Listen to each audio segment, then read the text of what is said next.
Good morning. It's Monday, February 10th, and that means two things. There are going to be so many edits in this episode where I pause to cough, and it's also time for the lighting industry news brief brought to you by Keystone Technologies and their direct drive emergency tube. This is a UL Type BT8, fully compliant with UL 924, innovative, seamless design, rechargeable battery inside the tube, color selectable on a switch. Saves you time, saves you effort. That's KeystoneTech.com. Light made easy. Let's get into the news. Honeywell will be splitting three ways, with the automation and aerospace businesses just existing independently by mid-2026. This is similar to the GE split from a while back. Ledvance has bought Loblicht. No deals on price or personnel plans. Dewar Manufacturing has moved inside with the new Lumify product line. In the tariff tracker, proposed U.S. tariffs on Mexican and Canadian goods, and then the proposed counter tariffs from Mexico and Canada, which did mention lighting a lot, by the way, have been paused for 30 days.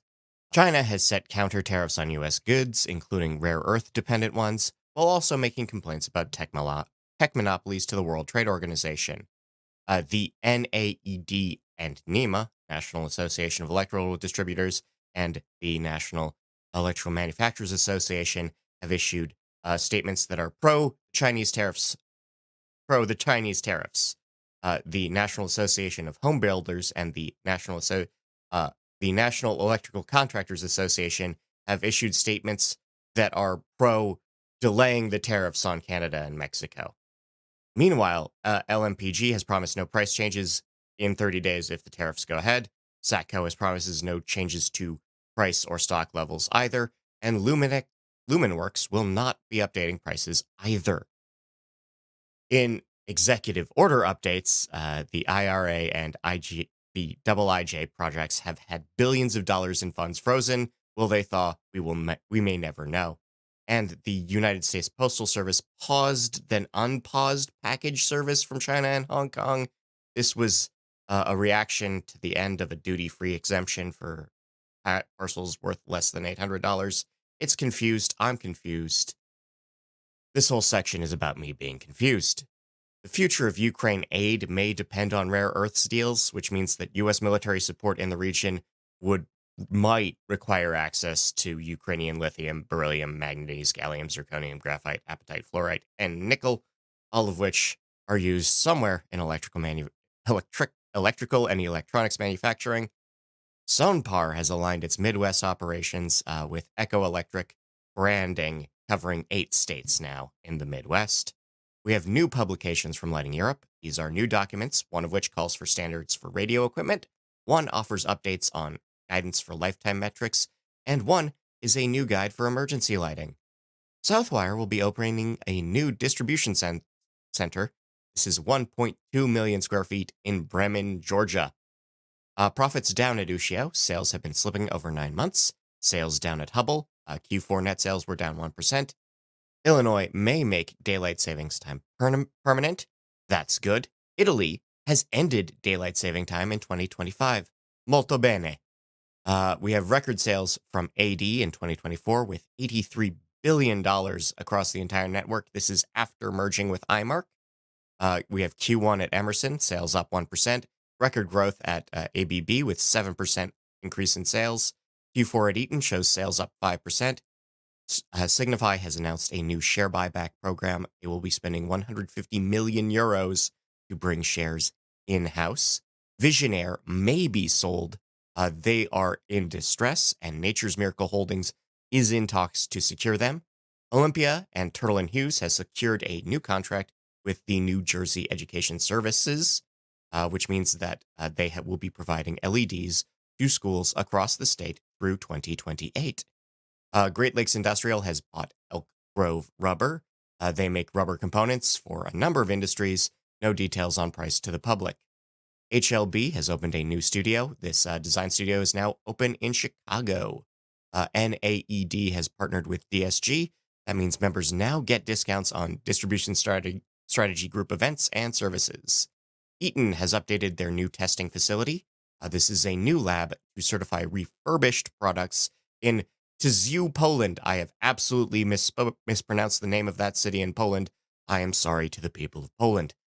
Applications are open for the Jean Heap Bursary. This is the Society of Light and Lighting offering £4,000 sterling to help design students. And we have a congressional bill to abolish OSHA. Andy Biggs of Arizona has proposed the end of legislation for workplace safety that goes back to the Nixon era. Um, when you break a bone, it can never heal back as strong as it originally was. And that's why for bad breaks, you have to reinforce that with aluminum plates and pins and screws. That's a metaphor, but also it's a thing to remember if your job requires you to climb ladders a lot. In rep agency updates, Exposure has bought Swaney, which means they have lost the current contract. Dower has picked Florida Landscape Lighting in Florida. Ewing Foley has partnered with Marmon IEI in the Western U.S. FRM has bought the Last Team office, and Orion Innovation Partners will be repping Newark in Wisconsin, the Upper Peninsula of Michigan, and the Rockies. In legal news, Current and Hongli Zhuhe have signed a patent licensing deal. This covers very high CRI phosphors. In events news, on the 20th of February, you can attend a full day of courses in Mississauga, Ontario, about 5G and beyond, like 6G even. Yeah, internet connectivity with Gs. Yeah. In IoT news, Otanu has entered the cybersecurity business with a new focus on IoT devices. Lighting controls for chickens show promise yet again. This uses intermittent green lighting cycles for eye health in poultry. Lynn Gomez back on the Lighting Controls podcast. Pakistan Telecommunications has partnered with Amtronic for smart home offerings, and the Cooney Foundation has funded smart homes for accessibility. This is an Oregon charity working with disabled persons. In research and development, blue light in schools has been linked with better test results. This is a small study, like 80 high school students, shows that there was improved performance on SAT prep courses, prep tests, but prolonged exposure to blue light does still lead to eye strain, headaches, and loss of focus. So again, it's all about balance, all about controls. Prismatic glazing improves daylighting in underground spaces. This is a Chinese study showing that we should develop new and better windows for basement workplaces and dwellings. We have micro lenses improving nearsightedness. This is a laser technique where you make little dimples in the lens of an eyeglass, and that improves long-term performance. And we have Volota Space proposing solar power from the moon. These would be satellites in orbit around the moon that collect moonlight, light of the sun reflecting off the moon, to power devices on the moon. So if you have a moon base or a moon car, it would just beam down. It's science fiction-y. There's an Ike Asimov story about it. On the dark side of things, nursing care improves patient outcomes if you can time it to circadian rhythms. Poor sleep will make your perimenstrual symptoms worse. Okay, maybe not yours. I don't know your cycle. I mean, your business, not mine. But I'm saying that sleeping poorly and circadian dysregulation, not great for your period. Or anyone's period, I guess. Your sleep patterns will change as you age. Alan is changing fly habits at night, and that's bad. Alan is becoming a measure of economic progress in developing nations. Night owl behavior may be linked to poor mental health, which sounds like LARC propaganda to me. Light pollution has been linked with breast cancer yet again. Light pollution is harming coral reproduction. Light pollution harms amphibians during their transition from breathing water to breathing air. And LEED has updated the rules for bird safety. DSI has recognized Tahuna Glenorchy, New Zealand, as a sanctuary. Breckenridge and Frisco, Colorado, are moving ahead with their dark sky recognition programs. A Salt Lake City, Utah drone company is offering fully autonomous gender reveal light shows. UK drivers feel less safe with LED headlights. Dark sky tourism is on the rise in the Australian outback. Buffalo, New York is hosting Orchids After Dark at their botanical gardens. Gdansk in Poland is tackling light pollution. Lighting systems are being planned for the San Luis, Arizona border, which is mostly concertina wire at this point. And the Grand Canyon National Park has welcomed their new astronomer in residence. Sasha Radoy is back on the Restoring Darkness podcast to talk about her experiences with being photosensitive after AI corrective surgery. In horticultural news, Just Vertical and New Leaf have formed a partnership.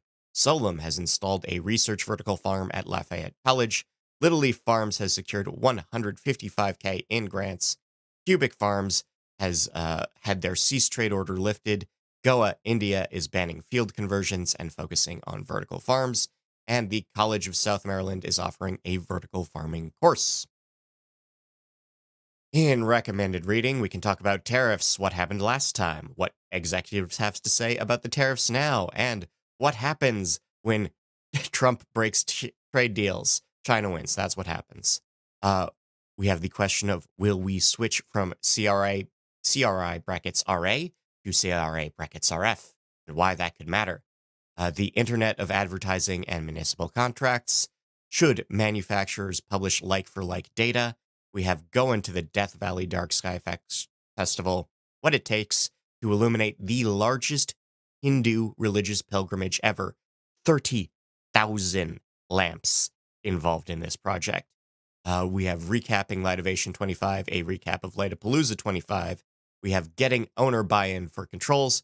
We have Lead and Inclusive Design, how to shop for bucket trucks. What a new president means for cannabis law. We have tips for designers in the face of tariffs. We have Adam Mack on home automation trends. We have the question of how much packaging is too much packaging for a decorative fixture. We have spotlights for your closet. Steve Mesh building sequences, and a resilient energy project on Beaver Island, Michigan. These links are all on nailed.org. Check it out. In local news, Ontario is shifting collection management for lighting producers. This is related to e-waste and other hazardous materials reclamation. We have new utility grants for upstate New York farms. We have $20 million in streetscape projects going ahead in LaPorte, Indiana. Prince George, BC is suffering from copper thefts. Akron, Ohio has sent out incorrect bills for street cleaning and lighting services. We have new signals and street lighting going up in Lancaster, California. Midland College is planning $450,000 in projects. We have $1.6 million in funds for Lincoln County schools. We have Riverside, Ohio, planning new school renovations. Scott's Miracle Grow, Landon Dickerson have funded upgrades for Philadelphia school fields. The gallery at Penn College has completed their LED project. We have new street lighting going up in Miami, Florida. We have an Ottawa distributor losing a $25,000 deals over the possibility of tariffs. Durango, Colorado has relit a ski hill. And lastly, Kirtland, Ohio has lit their hiking trails. International Signify has brought in yet another celebrity for the Indian market, this time actor and singer Rashmika Mandanna.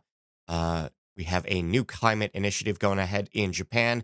There's all sorts of efficiency grants going on over there. We have a new street lighting program for Ghana, and Bristol, UK hosts a light festival. In sports news, the Illinois General Assembly has proposed a bill to limit stadium funding based on athletic performance. That's right. If you want new stadium lights, you actually have to win some games. And in Vienna, the Allianz Stadium has switched over to LED. In People News, Claudia Campo has been promoted to the Director of Product Strategy and Integration at Barron. Henry Lozano has been promoted to Director of Product Management at Barron. Tally Bush has received the Innovate UK Women in Innovation Award. Nigel Lingwood has been appointed to the Chair Designate for Forterra. Nick Mariatis has been named to the Board of Directors at Scott's Miracle Grow. Justin Palm is now the Senior VP of Sales at Globalox.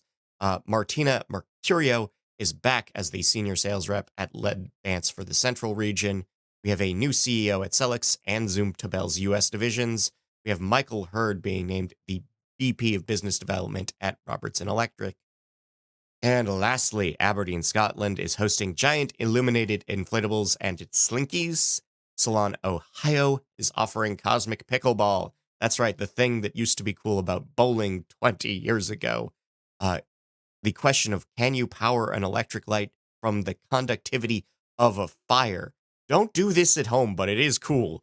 You can also make a glowing tensegrity toy with some glowing wires. It's really cool. You can build an ever burning copper candle, or you can make an RGB LED ping pong ball display if that's the way you feel. Otherwise, I've been Scott Walker. I want to thank you for your time, your attention. Enjoy your week, enjoy the music. See ya.